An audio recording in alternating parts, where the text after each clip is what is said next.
give you the treasures and riches stored in secret places. Okay, magandang buhay mga katiats. Meron tayong i-analyze ngayon na video padala ng ating katiats. Magandang site, kaya atin ito i-analyze sa abot na makaya natin. Panoorin muna natin ang video. Ang sign. Tulo ni siya kabadlis. Kining taas 19 inches. Kini siya 3 inches. Kini 1 inch. O ang iyang direksyon paingon sa west. O mao ni ang plaster sa creek. Mao ni ang plaster sa creek. Kani nga creek diha ra siya nagsugod. O ang pinakadako nga creek katong nasa ubos gyud. Atong atuon ang direksyon sa Badlis. Direksyon sa Badlis.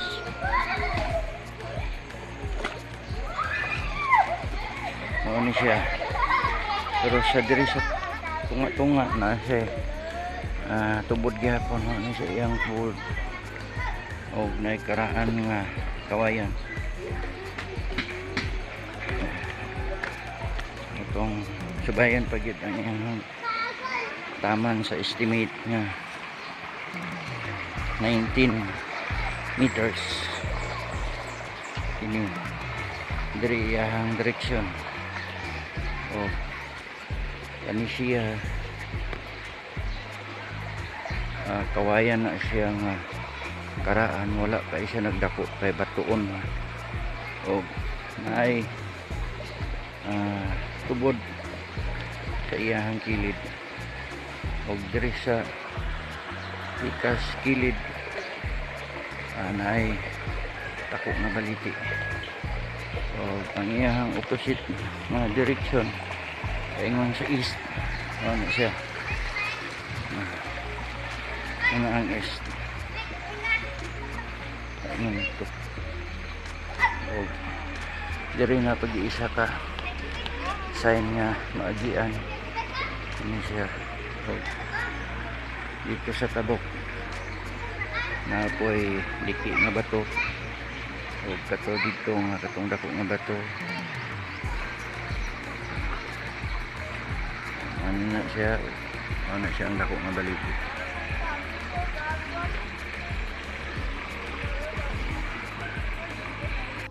Magandang buhay mga katiats. Ngayon natin na umpisahan ito. Ang pinaka man-made marker na nakita ni katiats. Mahabang linya. Mayroong bilog sa kanyang hulihan. So ito'y man-made. Kasi hindi lang siya tuwid na tuwid. Kundi ang pagkagawa ay gawa ng tools. Meron siyang maiksing guhit dito, 3 inches daw ito. Itong dito ay 19 inches. So kung i-convert natin sa meters, pwedeng meron tayong distansya na 19 at 3 meters. Okay, ang tinuturo ng linya ay ang west, east itong likod.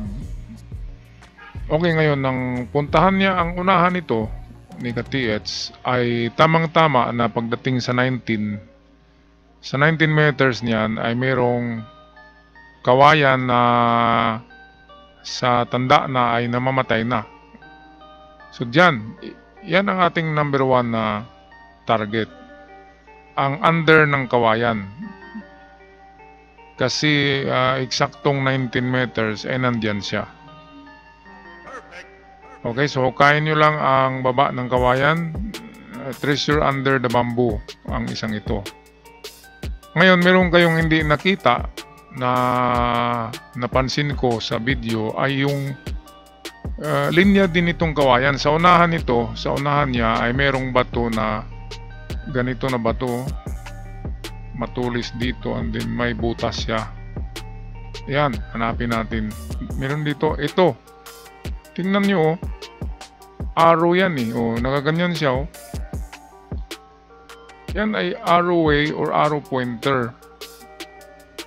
Ayan katiits, yung bato nakaganyan. Tapos ganyan, no? Ano ba yan? Tapos butas. Okay, so ayan. Dalawa ang paraan sa paghanap dyan. It's either 3 meters galing dyan sa dulo ng bato. Hukay kayo dito. Okay. 3 to 5 yan. Pero maganda dyan ang 5 na distance kasi bilog tong butas. So, dalawa lang nahukay dyan. Tisdig lang. 3 and 5 meters. Ngayon kung wala dyan, dito kayo, silipin nyo yung butas.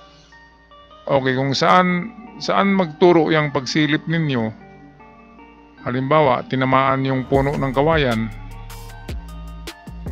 So, automatic na nandun talaga sa kawayan. Pero kung walang kawayan dyan at merong bato na malapad, yun ang hukayin nyo. Kasi itong butas, yan na mismo ang peephole or silipan. Diyan sinisilip kung saan nakabaon.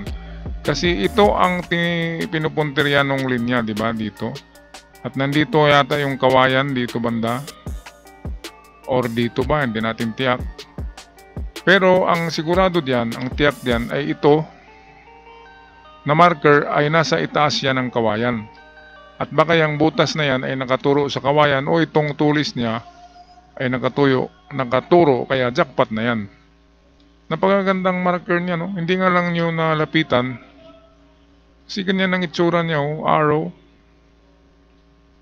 Hindi may butas. So, butas means item. At silipan, peephole. Yan. Pwede rin telescopic. Ibig sabihin, silipan. Sisilip ka. Okay, so ito yung ating number 2 na digging spot. Okay. Una yung kawayan. Okay, patuloy tayo. Ito naman, itong tri-dots or triangular dots, palagay ko dahil maliit ito na bato ay nagalaw na ito. Nagalaw ng bagyo, ng baha. Kung i-connect nyo yan ay L. At ang mahaba na parte, ito ang ating sundan na direksyon. So, 3 dot nagsasabi na mayroong item sa isa sa mga bato diyan o isa sa mga puno. Ngayon, sa unahan nito, offset, dito na direksyon yata yun, ay nandyan yung malapit lang yung baliti tree na kakaiba na baliti. Ito, Centennial baliti na yan, pero ang kakaiba sa kanyang harapan ay napakaraming boulders. Okay, ang mga boulders na yan ay sadyang pinagtipon-tipon dyan. Sadyang nilalagayan. Hindi ganyan ang itsura ng natural boulder. Bakit naman napakarami? So, ibig sabihin ay, kung i-drawing natin ito ng side view, ito yung kahoy, ito yung baliti tree, ito yung puno niya.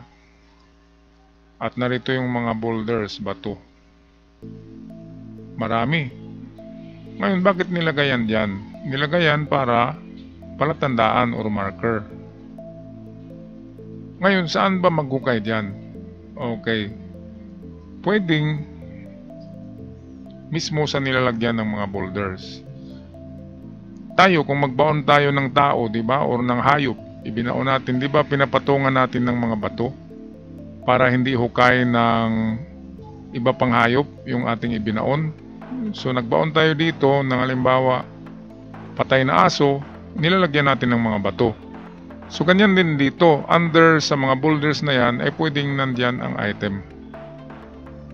Kasi hindi lang marker, kundi ang purpose ng paglagay ng napakaraming bato ay para hindi malandslide ang portion ng lupa. Kasi kung wala yung mga boulders, pag naglandslide yan, or natanggal dahil sa baha yung lupa, ay lilitaw ang binaon nila na ginto.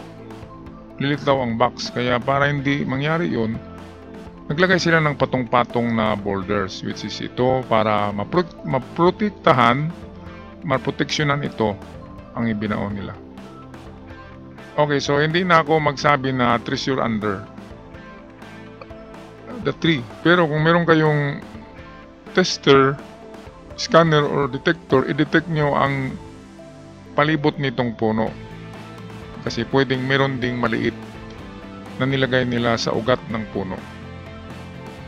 Okay, so yan lang aking pag-analyze sa inyong site.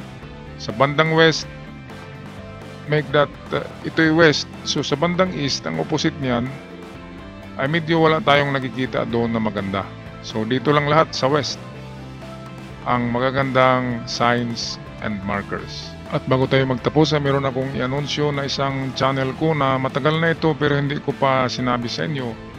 Pero ngayon ay gusto kong magkaroon ito ng subscribers at ma-monetize para naman meron tayong mapagkunan ng ating pambili ng ating ipaparaffle every 2 months. Kasi gusto ko every 2 months para 6 times a year tayo magparaffle. So I need help from you. Subscribe lang kayo mga katiyats at click nyo minsan, mag-comment kayo dito sa channel na ito, ang Art Lover Millennials. Ang content ko dito ay iba-iba. Okay? Kung ma-monetize na ito ay baga paganda ng paganda ang mga content dito. Okay, suportahan nyo lang para meron tayong paraffle. Sa mga hindi pa nakatanggap ng aking mga paraffle ay next raffle draw ay baka kayo na ang mananalo. Okay, magpaalam na. Yan lang mga katiyats. God bless us all. Ingat kayong lahat.